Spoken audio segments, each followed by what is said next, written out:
Compare the benchmark test comparison between the Realme X Max versus OnePlus Nord 2T device after the recent Android 13 update. So I did update my Realme X Max with Android 13 and we'll get to find out, friends, Dimensity 1200 versus Dimensity 1300. How much difference you can actually expect between these both phones regarding the overall benchmark scores.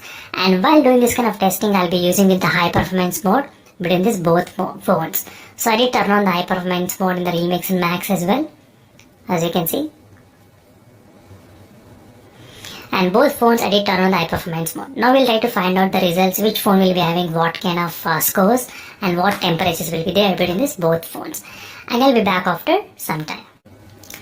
Right now, as you can see, friends, after 68% regarding the both phones, Realme X Max and the OnePlus Nord 2T device.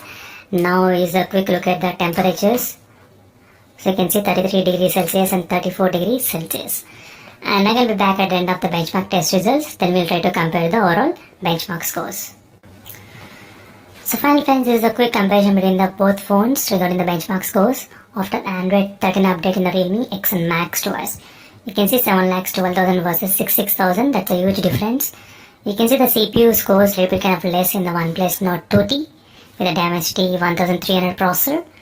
And this is a quick comparison, guys, between these both phones regarding the overall benchmarks. What you can actually expect between these both phones. Meanwhile, signing off, friends. Thank you for watching and battery